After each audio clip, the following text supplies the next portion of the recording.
This is Transqat, a safe space to stand. Transgender issues, queer people, respectful conversations. I'm host Claire McCarthy. Welcome to Transqat.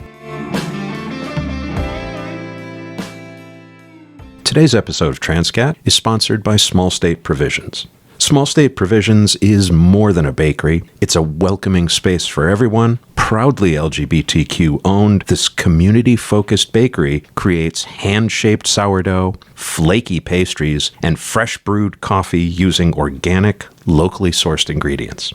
With locations in Avon and West Hartford, Small State Provisions offers not just great bread, but a safe, inclusive environment where connections are made and everyone feels at home. To learn more, visit smallstateprovisions.com or follow them at smallstate on Instagram. The people have spoken. Donald Trump will be the 47th President of the United States, and J.D. Vance will be next in line for the presidency. The media, both news and social, have been filled with ex post facto analysis. Yes, many voted their wallets, and that's more than fair. Others voted to punish the Biden-Harris administration over the situation in the Middle East. Also a fair cop. But a lot of people voted to make America great again. And when you pay attention to the rhetoric, it's pretty clear what that means. They want women to remember that their main purpose in life is reproductive. They want queers back in the closet where they belong, and they want blacks to know their place. As to basic human rights for transgender Americans, well, even some Democrats made it clear post-election that they felt we were a liability. The trans issue cost them votes. And I don't think they're wrong. Republicans very successfully made my right to life, liberty, and the pursuit of happiness something not only to object to, but to get angry about. Now, there is, understandably, a lot of uncertainty about what happens next, but this much I can say. Transqat will continue to be a safe space to stand. Maybe the events of November 5th make respectful conversations more important than ever. Maybe our community, more than ever, needs a place to tell their story. I saved today's episode for my post-election release because I was fairly certain that despite my vote, Trump would be reelected, and that I'd need a hug. Maybe some of you listeners feel the same. And the Trevor Project has a new survey that points to statistics showing that trans kids in the states where they have passed anti-trans legislation, the suicide rates are up markedly. And so I'm very grateful to be in a room with three people from Free Mom Hugs. Kathy, let me start with you. Tell us a little bit about Mom Hugs. Free Mom Hugs was founded by a woman that lives out in Oklahoma. Her name is Sarah Cunningham. She is an amazing woman. She was and continues to be a very religious woman.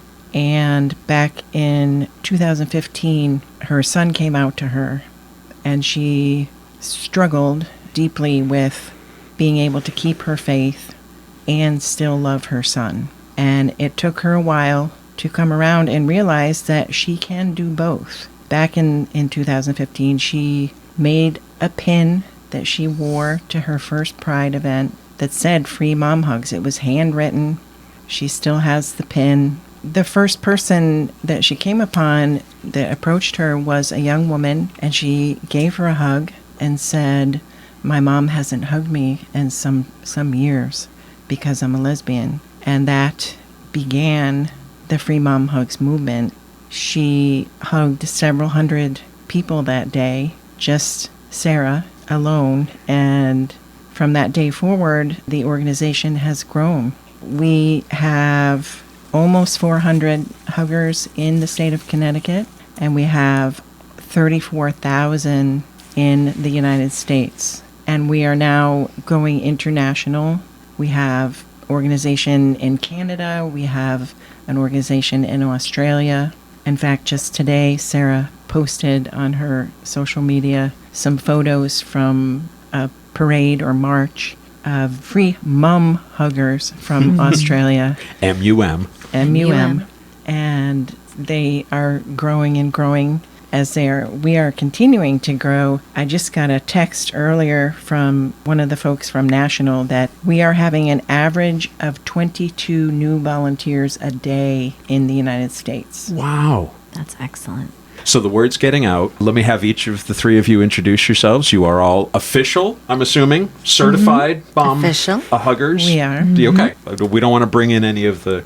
We're not the riffraff off the street. We're the official thing. We have no time for that. I'm Kathy, and I am the state chapter leader of Free Mom Hugs Connecticut. There are actually over 43 chapters, so not every state has a current chapter. I had been saying that wrong for a while, but I realized today that there are 43 chapters in the United States. My name is Cheryl, and I have been with Free Mom Hugs since 2018, I believe, or 2019. Maybe it was 2019. And who is on your lap? Bella, my dog. Hi, Bella. I am Diana, and I'm kind of the goofball of the group. I first read about Free Mom Hugs, I think about 6 years ago.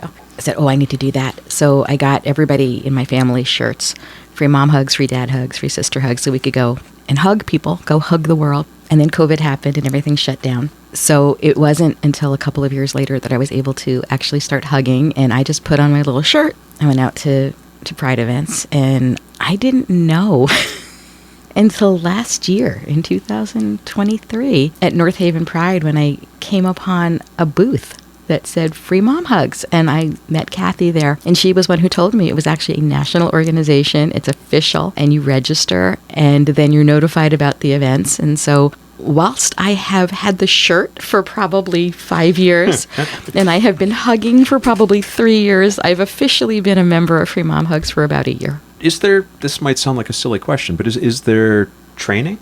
Yes and no. The chapter leaders go through a little bit more rigorous training.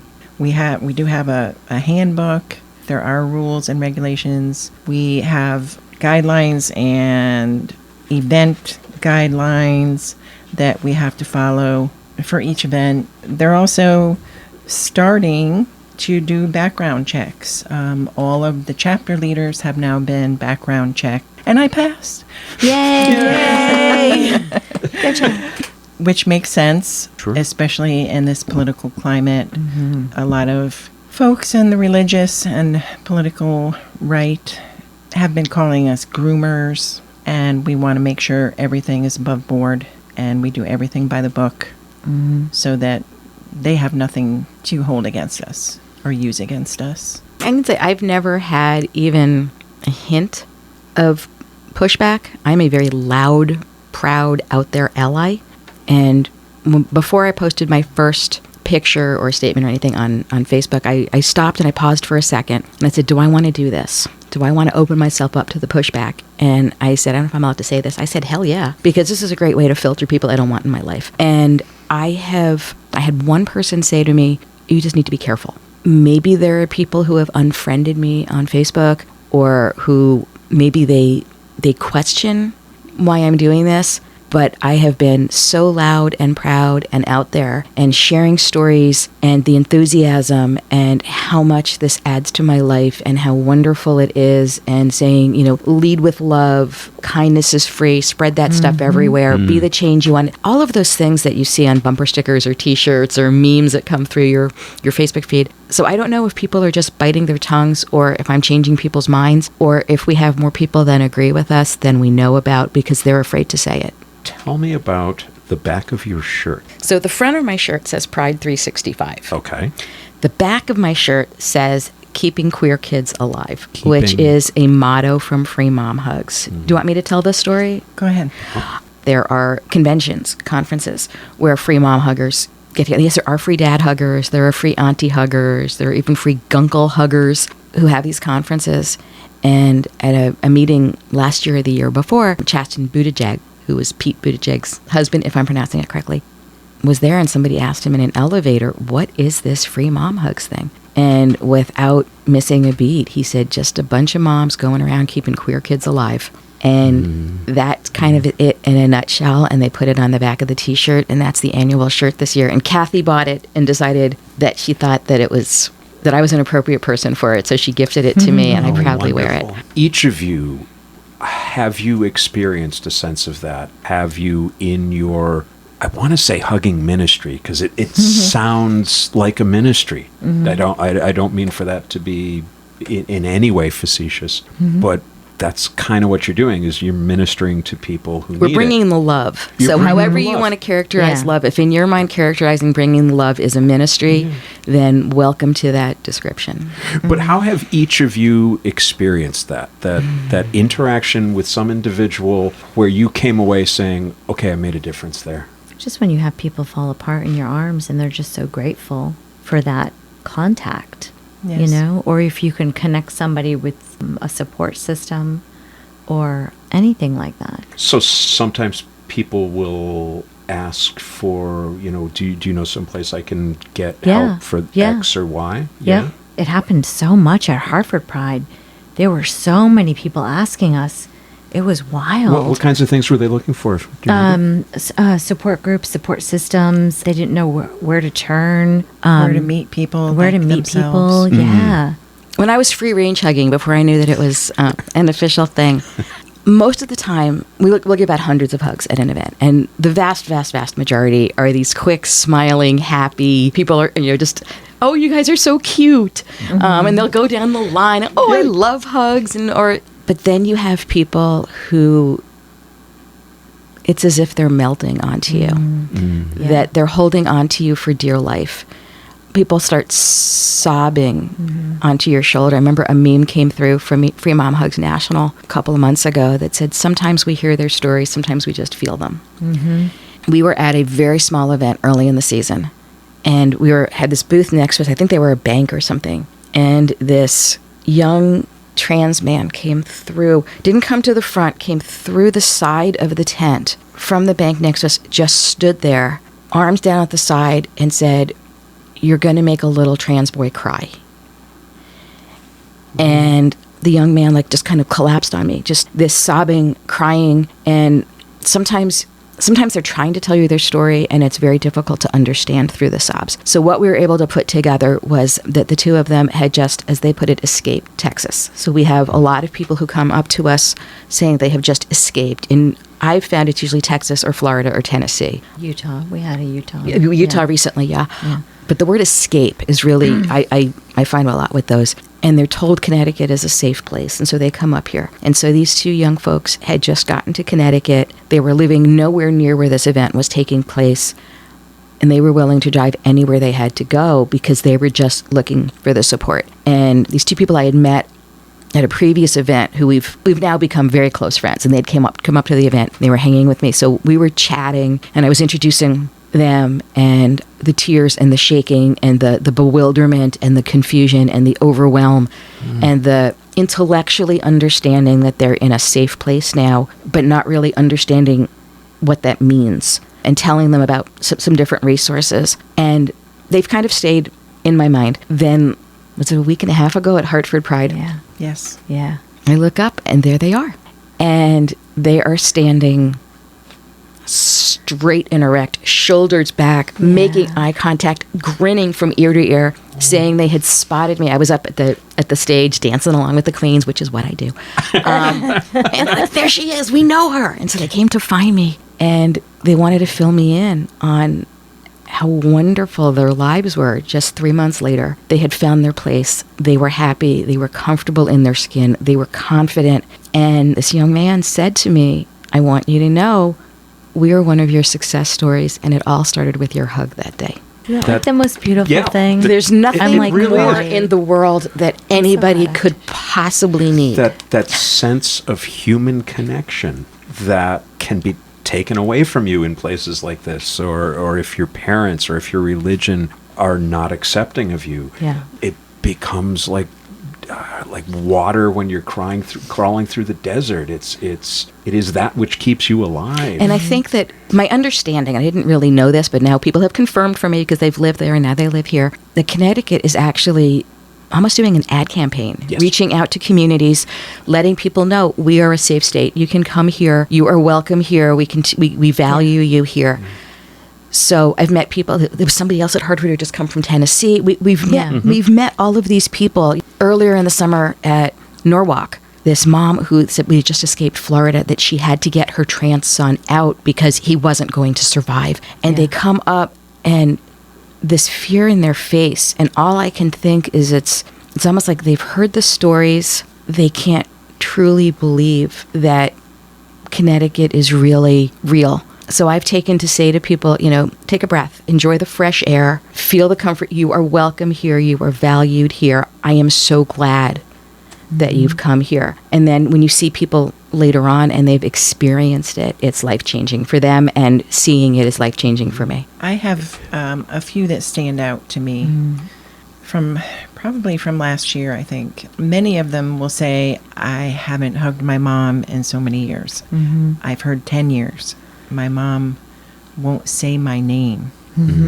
That was a really tough one. That individual was one of those that started sobbing, kind of stepped back, cried, and then came back in and just needed more hug. And that was a tough one to hear. And I can only hope that we helped just in that moment. Though we would like to take everyone home. Yes. And cook for them and We're give your them a mom now. loving home. We can't do that. And we are only there in that moment. But we can try to connect them to the proper people who can help them.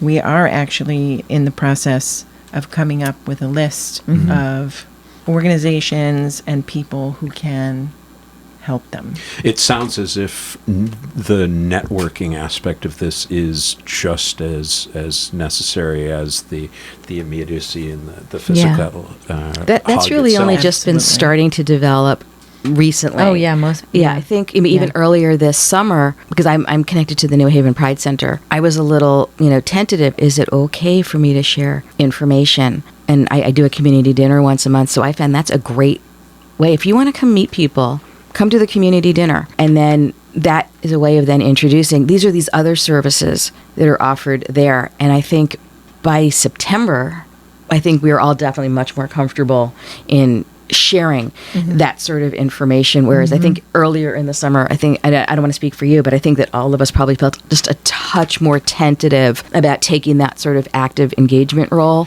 Hartford Pride, this past one, we had somebody who completely fell apart, and they had escaped from, I think she was Utah, right? Family was not in Connecticut, and she completely fell apart on my shoulder and just sobbing and kept apologizing. That's the thing, they fell apart and they're like, I'm so sorry. I'm like, why are you sorry? Like, you don't need to be sorry. It's okay. Yeah. It's all right. And didn't know anybody in the state and didn't know, who to connect with. They were in the northern part of the state, so New Haven Pride Center wasn't really, a viable option for them. But I connected them with somebody in Hartford who was running a Hartford support group. And I literally just marched them down to that person and introduced them. Well, that must be another benefit of doing, Kathy, how many prides did you say you guys did this season? We attended over 30 events this year. One of the side benefits of that must be the opportunity to network with Absolutely. a lot Oh, of the yeah. other groups and Absolutely. organizations that are tabling there. Yep. Another thing that we did, and hello, Bella. Hello. Bella the dog has joined us. When I used to freelance hug, when there was somebody that would grab onto me like that, and I realized they just really needed it, the line that I came up with that I would say to them is, it feels like you really need that. Would you like another one to keep in your pocket to pull out for when you need it later? And that would tend to break people down. Then I discovered at about my third or fourth event this summer that Free Mom Hugs actually has these little pieces of cardboard with a coin inside, and the coin inside is a hug. And we hand them out in those circumstances as our pocket hugs. And we'll hand it to the person, and I will say, put this in your pocket, put this in your wallet, put this in your sock drawer, pull it out when you need that hug. And I've had people who have told me that they've kept them under their pillows and hug them every night. I've had people who've showed up at events months later and pulled the hug out, and people tell me that it's just so meaningful. I think I had mentioned earlier, maybe before we started, that we were going to be talking about melting, because we all experience that melting where the people just melt on you. And it's a sensation that until you've experienced, it's hard to understand as we explain it. But each one of us just kind of nods, and it's like, And then one of us will go grab the coin Yeah. and make sure that person and our receives the rule of coin. thumb is we try not to let go until they let go. Just like Disney characters. Just like Disney. There are certain people that stick out in my mind that my impression is if I had been willing to, I would have still been standing in that very spot 4 months later. So there are times that, you have to, but first of all, it comes with the territory. It comes kind of with experience. We back each other up. If somebody has a really emotional interaction with somebody, I've had moms come over and say, are you okay? And I've always been okay. I haven't had anything that has kind of set me off, but other people have. So you'll step in and take care of each other Oh, as yeah. well. Oh, yeah. Hi, folks. For the first 2 years of Transqat, I focused on 2 goals: create quality conversations and maintain a consistent schedule. I've done that. Now I need to turn some of the focus to money.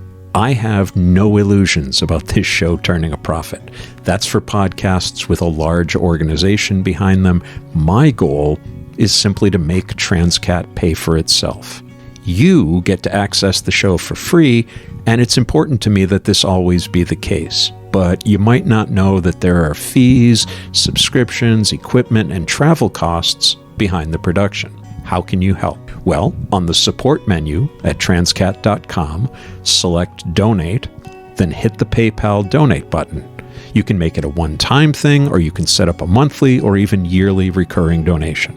Also on the support menu is an option to sponsor. Your business or organization can sponsor one or a block of episodes in exchange for a 30-second ad and a social media mention.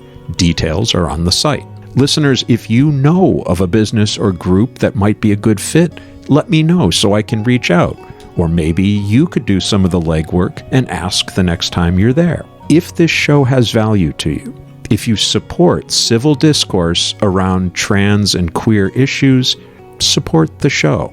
And as the Scottish woman at the end credits says, please consider supporting our mission with your monies. Any monkeys will be gratefully received as well.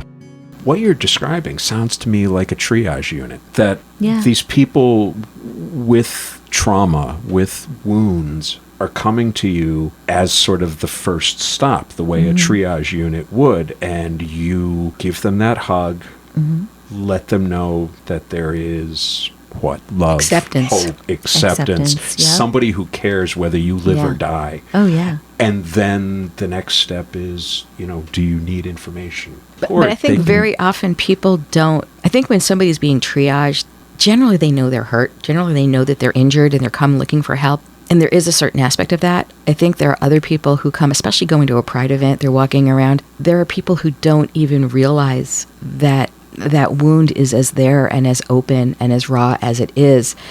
And then this salve comes to it, and then they're sort of like, and then very often you have, especially when you have the people who hold on to you and then they let go. I don't know if you all have heard it, but I get a lot of, I really needed that. Yeah. We all get that. We had a gentleman at New Haven Pride that had written on his Facebook that morning that he had just discovered free mom hugs. And he wrote this very long explanation about his own life. And it was similar to Sarah Cunningham's story, and that his mother was very religious. And when he came out to her, it took quite some time for her to come around and realize that she can still love her son. And as it turned out, the mom, she started to work in the social services and started helping other LGBTQIA plus individuals. And this gentleman then found us at our booth, and he came over, and I think we were all crying because he told us in person, he told us the story. And so touching. He seemed extremely happy at this point. I think his mother has since passed away, from what I recall. But he was just one of those people that really needed a hug in that moment. And it was just so coincidental that he had just found out about us that morning. That one will stick with me. Kathy, you had said that one of the, and I saw this on the website as well, that one of the components of the national and the state organizations is not just visibility at these events, but also education. Which I would think, if you're going to pursue that analogy of caring for trauma victims, there's the initial, I'm here, it's okay. Then you can get them to other groups, but you need to make sure that those resources are out there and that the number of people who are able to support grows. So tell me a little bit about the educational component. Our mission statement is that we are dedicated to empowering the world to celebrate the LGBTQIA community through visibility, conversation, and education. And though we have been really great at hugging at Pride events, we are just now really starting to evaluate and get into more of the conversation, the education. In fact, I was at a Zoom call last night with all the state chapter leaders, and that was one of the things that we talked about, that we're going to be expounding upon that. And there are certain things I know that are coming up in 2025. There's going to be a big conference up at UConn that Free Mom Hugs will be attending, and we're going to have some education. Is this SojiCon? Yes, it is. Oh, good. Yes. Yeah. No, you're right. No, you're absolutely right. I think that sounded like a rah-rah SojiCon. Yeah. Very it enthusiastic was. about SojiCon. Yes. So we will be doing some education up there as to what Free Mom Hugs does, what we offer. The conference itself is geared towards youth and their families and caretakers. So our booth will be geared towards families and caretakers as to what we do and how they can get involved. And at every event we go to, we run into moms and dads and uncles and siblings. Every form of family wants to sign up because they know how important what we do is for this community. Well, I think for people with good intentions, when they learn that somebody they know or somebody they love is queer, there's a sense of, well, I'd love to be helpful, I'd love to be supportive, but I don't really know what that means. And joining an organization that's going to take up a huge chunk of your time probably seems intimidating. But showing up at a Pride event in your town and volunteering with Mom Hugs seems pretty straightforward. Yes. What do you see in terms of your other members here in Connecticut, in terms of common denominators? I think, and this goes across the whole country, really, is many of the folks are parents of children that are in the community. But amongst the three of us here, that's not our story. It's interesting. So none of the three of you I don't speak for my daughter. I will let my daughter speak for herself. Fair I don't enough. identify other people. I am the worst person in the world to come out to, because my response tends to be along the lines of, I think Bella just came out to you. Yeah. I'm sorry. No, I I just- hope you can be supportive. yeah, I just tend to say it doesn't really matter to me. So I know that there are people who, and I've had many people expect like some big dramatic coming out story to me, and I'm like, okay, what's for dinner? Because I just say, you've got brown eyes, you've got blue eyes, I don't care, which can be a little disappointing if somebody's preparing for a dramatic. But I've heard a lot of coming out stories. I've heard extremes in both directions, and if you're a good person, that's what matters to me. And I just tell people, there's so much hate, there's so much divisiveness, there's so much anger. The only thing that I as an individual can do is respond by bringing the love. And the more hateful people act, the more over the top I'm going to be with bringing the love. Yeah. And it sounds trite and it sounds corny and it sounds like something I would have rolled my eyes at. But I also have come to realize that as a cis, straight, white woman of a certain age in suburbia, I have a certain level of privilege in this world. I'm aware of it. And I have made the decision I am going to use that privilege. And if you want to get to this community, you have to go through me. I'm 5'3".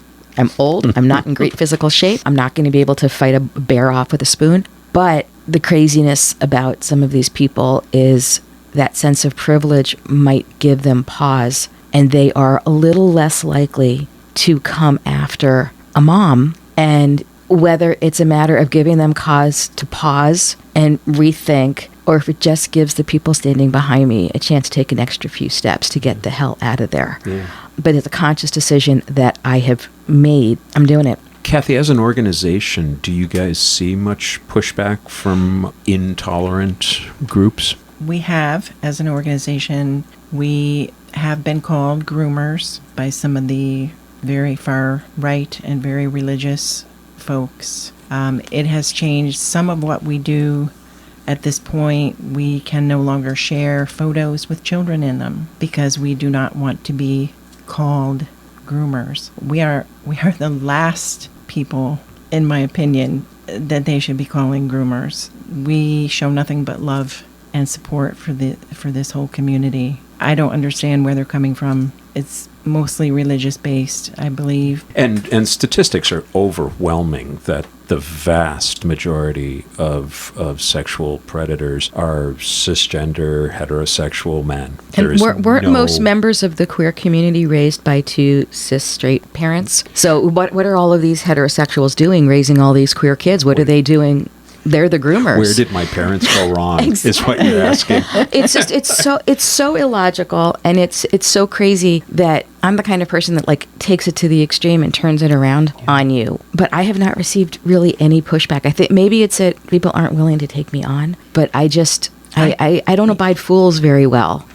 With over 30 events this year in Connecticut, I have only seen protesters at one event and heard about protesters at a second event. This was in Waterbury. The official Free Mom Hugs group went to Milford Pride that day, but there were some drag queens performing at the Waterbury Pride. So I went up there instead, and I have befriended a couple of young folks who we met at an early Pride season event. We've become very close. And one of them had shared with me that they were the product of what he called religious trauma. So we were at this event and we're enjoying the drag show. And as I'm walking around, I was noticing it's a small event, that there were 4 different churches that were tabling at this event, which struck me as a little, I wasn't expecting it. Maybe that's the best way to put it. And between intermission during the drag show, we're going to walk around the perimeter, and the organizer, who is a well-known drag queen from the state, but he was out of drag as the organizer of this event, was standing there along with a couple of the other organizers, and they stopped us and they said, "You don't want to go this way, turn around and go the other way." And I said, "Oh, is that closed?" And they said, "No, we're just trying to protect you." And I looked up and I saw this fairly sizable group of protesters with their signs and their religious bigotry and their hatred. And this young friend who was with me just turned ghost white and grabbed my arm and dug his fingers in. And I looked on the other side of me, and here was this well-known drag queen in his male persona, who was the organizer of the event, having the same reaction, just turned steely white. And my friend whispered in my ear, "I grew up with them. I escaped them. I didn't become one of them." And I could see the trauma, the PTSD. And I was talking to the person on the other side of me who shared the same thing, that was from Puerto Rico, grown up Pentecostal. And here I was with people on either side of me, clearly having PTSD being triggered. And then I saw from all 4 of the tables of the churches, people grabbing their flags and running up and surrounding the protesters. And as they ran past us, they said, "We're churches too," and held the flags up to shield the protesters away. And the police were standing there. And it just struck me. I am not at all a religious person, but I'm very much you do you believe what you believe. I'm not going to interfere. And I was looking at these people, and all I could think was, you claim that you are doing this in God's name. My understanding is religious folks say that God represents love. God is supposed to bring all these things. And you're not only bringing hatred and bigotry, but I was looking at these 2 people on either side of me who were so traumatized. The PTSD that they experienced. And I don't know if the protesters intended to do that. Well, I think that's probably fairly common for protesters, is that they're protesting an abstract. They don't like the notion of gay people. They don't like the notion that some of us don't fit into the gender scheme that, but the second word in gay people is people. Right. These were living, breathing human beings that have feelings. And it was quite the experience on both sides of me to have these people having that same trauma response. It was just, and I'm feeling it now. It's like I'm shaking thinking about it. It was gut-wrenching seeing their faces. Cheryl, haven't heard from you in a while. We had taking care of the dog. We had to deal with Bella, not in any sort of permanent way. No, just. She's fed now. Don't want to give the listeners the wrong idea. No. Bella is fine. She's fine. She's fed and outside, and she's good. Have you seen, either at the organizational level or in your own experiences at events, pushback? A little bit. At some events, we get called groomers. We get accused of protecting pedophiles. And stand our ground. let's just ask the questions so that they can go home and go to bed. Do any of you protect pedophiles? Oh God, no. No. Okay. No. Have any of you hugged an individual at a pride event, a cis straight person who has then come out of the hug and said, "You know what? You've convinced me. I'm queer now." No. Really? Since I don't think any of the No. three of That's us. crazy. Yeah, Huh. I don't think I have that power. And yet you're out I there don't either. hugging people. You would think Yeah. that the power of a hug, You would think. if anything, would Yeah. turn them. Well, just like, the power of a book, how many gay Oh, they're individuals, terrifying, how Cheryl. many gay individuals have read so many stories about straight people and never once, been like, oh, Well, there aren't many. There aren't many books or On movies straight or people? songs on radio about heterosexual Oh, I know. love. It's So, crazy. you can see where they crazy. would get a little upset. We keep it Crazy. hidden. Yeah. We yeah. keep it hidden. Yeah, we nobody do. nobody sees us. We fly under the radar. We're Straight, closeted. straight people, we see you. We support you. You are welcome to come get hugs. you I are. always tell my We friends, do have don't straight hate people me. that I was do come born hug this us. way. I can't help it. Yeah. I don't think any less of you. Thank you. I appreciate it. The world needs more of that. Yeah. Yeah, doesn't it, though? My first event that I went to last year, I got home and I sat down and I looked at my husband and I burst into tears. And the feeling that came to me, and it explains exactly how I felt in that moment, was the movie The Green Mile has a gentleman that's on death row, and he is a healer. And when he touches people and heals them of their illnesses and diseases, he loses something from himself. He loses his health. And when I got home that day, I sort of felt that same way, that I had given. I had given so many hugs that day and support and love. I felt a little, I don't want to say empty. I felt that I had given so much. You needed to be recharged, so to speak. Exactly. Yeah. I felt drained a little bit of my love and energy and hugs, but that I would do it again the very next day if I could. Oh, yeah, most And definitely. I certainly have.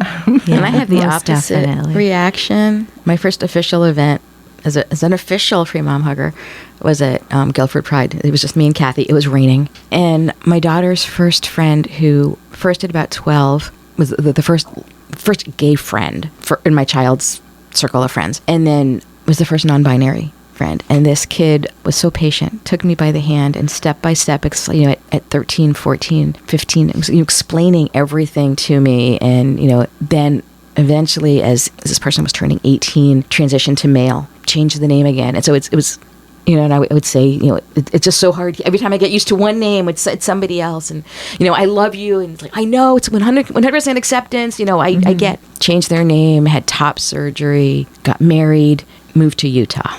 And I'm standing there in the rain in Guilford, and I look up, and there he is standing in front of me. And I said, "What are you doing here?" And he had just come back to the state, and the two of us just melted. Kathy had only just met me maybe a half hour. Yes.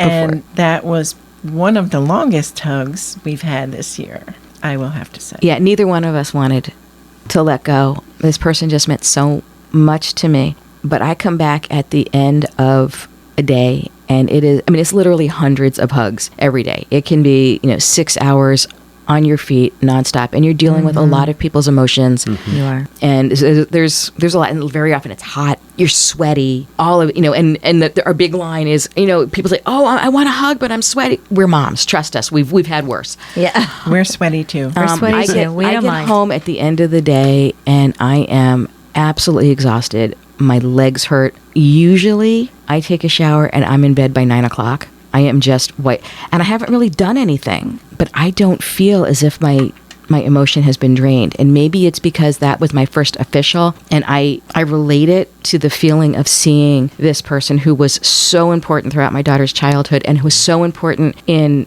educating me in the whole community. I take it in more than I give it out. I'm physically exhausted, but I'm not emotionally drained. Yeah, I get a little emotionally drained, but no, I'm physically exhausted. I am It so is. tired. It's physically exhausting. It's really, really exhausting. But emotionally, it can be. It really depends on the day and the event and how many people you have completely fall apart on you. Right. And I also think we've gotten to a point where we support each other so much that there are times when I'll look at Kathy and I'll just see it in her eyes and I'm like, come here, Yeah. come here, I got you. Go get Yeah. get something to drink. Yeah, go Yeah. get Come some back, water. get go something to eat. Are you okay? Go sit down With for me, a it's few go minutes. watch the drag queens. You need to go bop for a bit. Yeah. So Yeah. I will. Go I join will, a conga line. I will. There you go. I will. We did at a Hartford Pride. Called up on the It was so stage. nice. One of the performers came by early in the day and invited us to come be her backup singer. So that's how we ended the day at Hartford Pride. And then was we on were called stage. out. We stage. were shouted out We've for us. had shout outs. I can think of at least 3 different, maybe even more, at least 3 different prides where the performers gave it. Remember there was the one, was at Naugatuck? Yes. Yes. This woman comes through with kids, and we get the emotional responses. Sometimes you can tell before the person comes over, oh, this is going to be a crier. Sometimes it takes you completely by surprise. Oh yeah. And she didn't want to let go. this woman, came by with the kids, and she was kind of smiling, and I said, "Do you want a hug?" And she just held on and held on and held on. Gave her one of the hug coins, and she walked away, crying, and you could tell trying to be strong for her kids. Turned out she was one of the performers. Yeah, we and didn't realize she was We had one of no the idea. Her performers. band came on at the end as we were cleaning up, and we were exhausted. We have to then we have to clean up the booth, and poor Kathy, she's schlepping these cinder blocks I and loading her know. car and doing Just so the tent doesn't fly There away. you and we're go. like doing all this, and we've been on our feet for hours, and we're just wasted. And then this woman comes to the mic, and she said, "Shout out to the mom huggers. I hope you all got your free mom hug today. It was She the said most emotional." the best part of her day. Yeah, the most emotional moment of the day. And that's one of those things where you can't buy that. You can't put a price tag on it. There's nothing in the world that we can do to get that sort of payback. Oh, yeah. It's fabulous, and I love every minute of it. Me again. One last thought about financial support. I am working on designing some Transqat merch. I'm hoping that will be available in early 2025. Maybe you're asking, Claire, what can I do besides giving financial support? So glad you asked. For each episode of Transqat, I put out 2 to 3 promotional social media posts. And at the moment, I'm on Facebook, Instagram, TikTok, YouTube, and LinkedIn. If each of you were to share these posts with your network of contacts, we could grow Transqat exponentially. The more downloads per month, the more appealing the show is to sponsors. Also, more listeners makes it a little bit easier to book guests with national or international renown. So help promote the show. Share my posts, comment on why you enjoy Transqat, encourage others to subscribe and share. Back to the show. Well, when you mentioned the non-binary friend, when you are, especially in the GI part of SOGI, the gender identity part, there's so much explaining you have to do as you go about your day. It's really not a matter of, okay, I've come out and I'm done now. You spend the rest of your life explaining to people why it is you use they, them pronouns, why it is you claim you're a woman but you sound like this and you look like this. A hug is nonverbal, and it doesn't care about any of that. It's this universal thing where all of that can get set aside for a second. And you don't have to explain a There's damn no thing explaining. to us. There's And just- every single person that comes is we would never accepted. think to ask. And I've been at enough Pride events with the 3 of you over the course of the last Yeah. season or 2 that I've seen exactly what you're describing, that sometimes it's this sort of happy, yet we're all in the Pride bopping along mood, and yep, let's go down the line and get our mom hugs. Yay, yay, Yeah. yay. And sometimes it's The one serious explanation I will say that we got, it was a young black man who came over, and I gave a hug, and I said, we got a bunch of moms waiting. And he kind of looked around and he said, I have to tell you, I'm a little bit uncomfortable. And he said, historically speaking, it's not necessarily safe for me to be hugging a group of white women. And there are moms and dads and aunties and gunkles and everybody of every possible race, age, ethnic background who sign up, whoever happens to show up. And we may have had a rainbow of people there that day. This happens to be who was at the booth at that point. I had never thought of it in those terms. So here we have, I'm assuming, I didn't ask any questions. I am assuming because he was at a Pride event that he was a gay man of color. So he has all these different hats that he has to juggle. And even at a Pride event, so that was the only thing that really struck me, I think, with all the thousands upon thousands of hugs that I gave out this summer of somebody, and it really put me back on my heels. And I didn't really have a good response for him, except to say, if you've got a mom or a grandma or a sister and an auntie or whoever, we are happy to have them join us. Everybody is welcome. This happens to be who's here right now. Yeah. Well, that brings me to my last two thoughts for you. How can somebody get in touch with you if they're listening to this and thinking this sounds like a really worthwhile endeavor? Free Mom Hugs National has a website. That's where you can go and purchase Free Mom Hugs shirts and gear. Free Mom Hugs Connecticut has a Facebook page.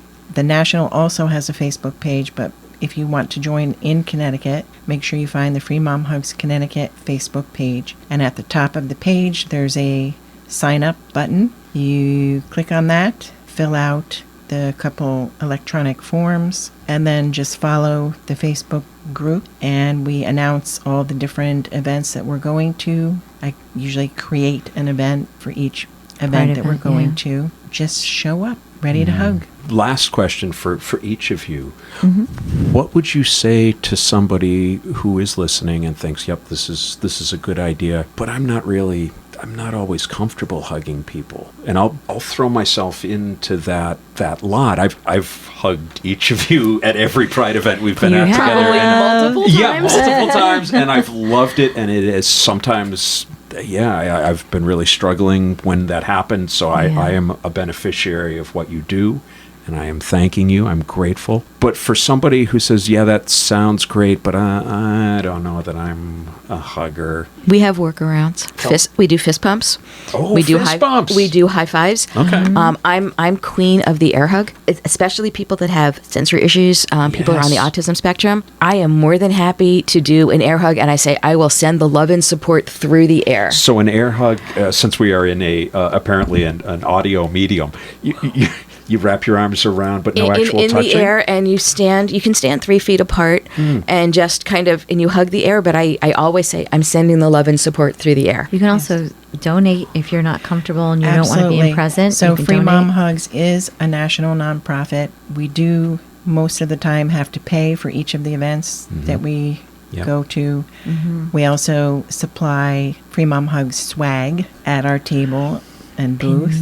And don't forget Give- the pocket hug coins. pocket Pocket hug hugs. coins. That was for Father's Day this year. Bracelets, I made a donation stickers, in my flags. husband's name for Kathy to buy 200 pocket hugs. there you That go. was a Father's Day gift this year. So if you are not a hugger, but you want to become part of the organization or help the organization, a donation would be amazing. And you can also do that through our Facebook page. There are 2 different ways you can donate to National, which goes to help the entire organization. If you want your money to stay in Connecticut, go to the Facebook page, the Connecticut Facebook page, and there's a QR code pinned to the top of that page that will allow you to donate to Free Mom Hugs Connecticut, and that money will stay in Connecticut. Would it be fair to say that, if you're not someone who has sensory issues, if you're not on the spectrum somewhere, that it might be something that you try and sort of unexpectedly find, oh, Yeah, most definitely. I can do this? I had yeah. one person this summer, and this one guy looked at me and says, well, I don't know, in this world of COVID. And I said, you know what? I've had 4 boosters. And he said, well, I've had 4 boosters. So between the 2 of us, that's 8 boosters. Okay, bring it in. And he seemed to really be happy that he did. Safe hugging is important. So Safe there's nothing wrong with being hesitant, to being uncomfortable. It's 100% perfectly fine. Doesn't mean we don't love you, support you, accept you exactly as you are in whatever form that takes to. Anything I forgot to ask? Tell me about your first time. You mean hugging, right?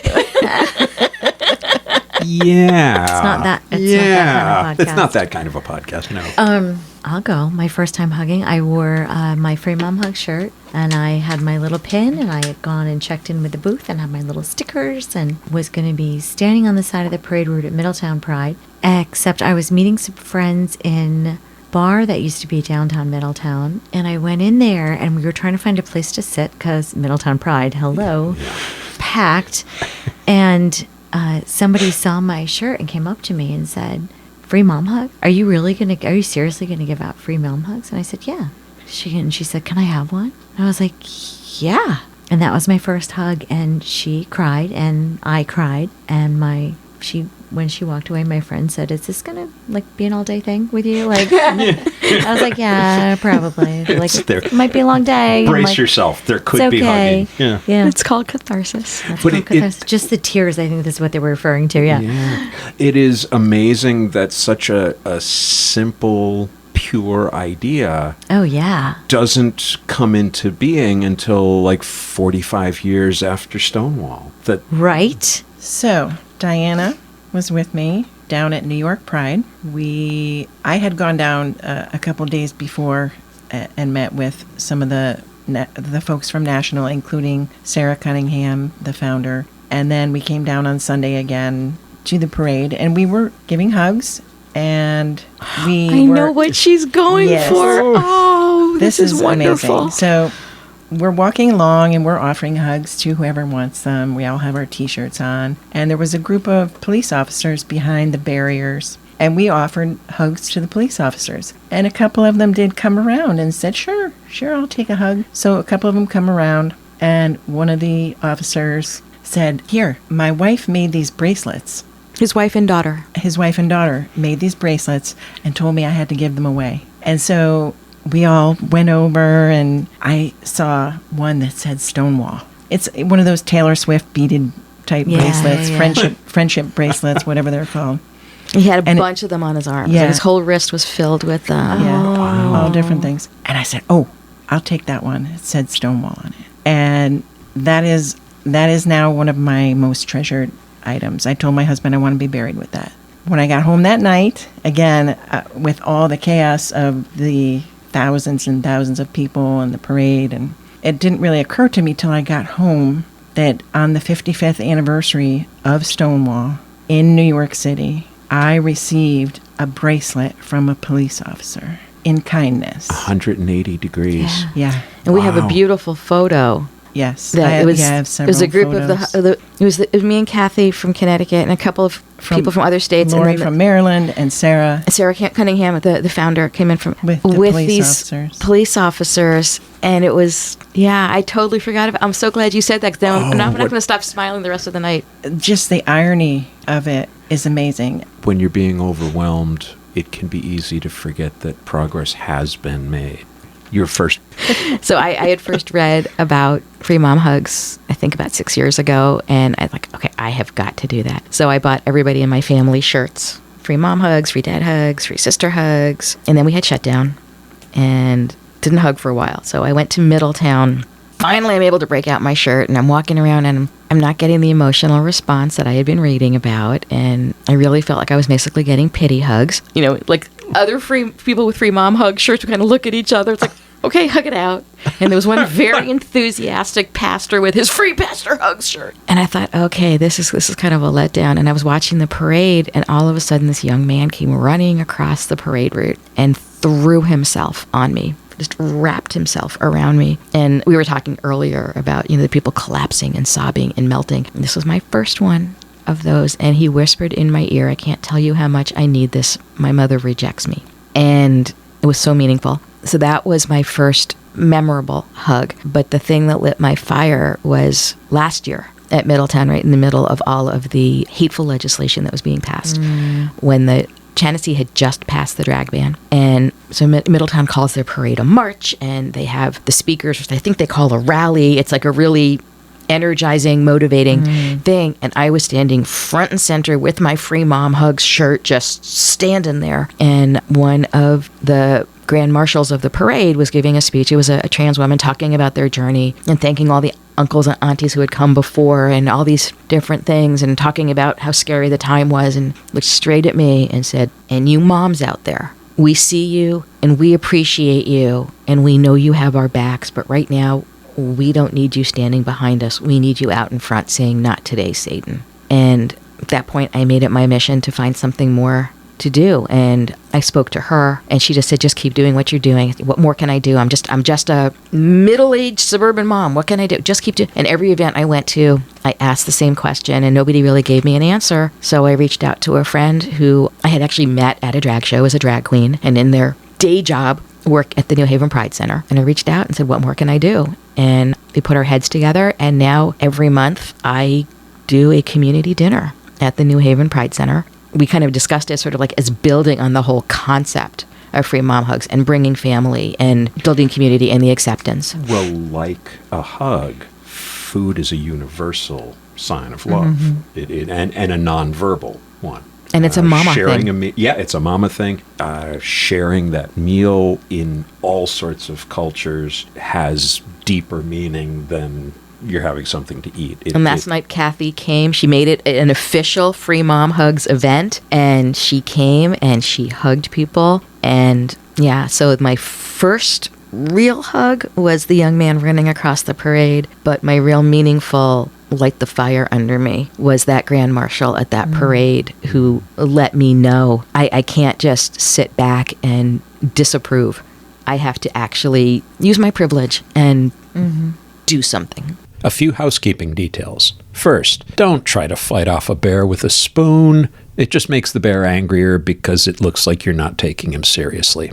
Secondly, welcome to our new sponsor, Small State Provisions. I was there last week and I had a BLT that was amazing. I've never had a BLT where the bread was the star of the sandwich, but that sourdough and the molasses cookie was the perfect complement. A big thank you to 2 Massachusetts listeners who stepped up and showed their support for the show, Anonymous from Malden and Mary McCarthy from Chicopee. And yes, that's my mom supporting her daughter. Thank you, Mom. I really do appreciate it. I wanted to make a correction. In the previous episode, I mistakenly said that the Jim Collins Foundation assists transgender youth.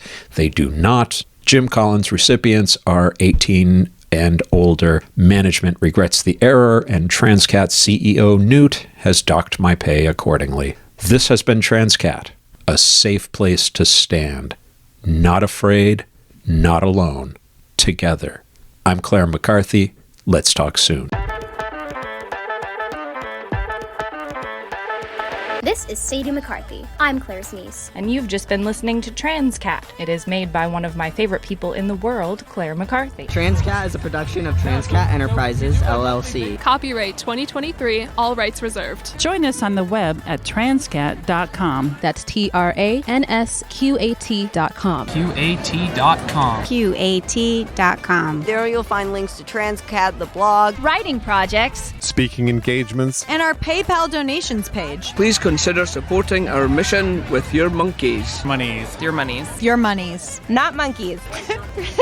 Please consider supporting our mission with your monies. Any monkeys will be gratefully received as well. Follow Transqat on Instagram, Facebook, Twitter, and YouTube. On TikTok, we are at The Real Transqat. Want to tell your story on air? or ask Claire a question. What is the deal? She has all the answers. Or suggest a guest or topic for an upcoming episode. Use the contact page at the website or email her directly at crmtranscat@gmail.com. crmtranscat@gmail.com. And thanks for listening. Thanks for listening. Thanks for listening. Thank you for listening.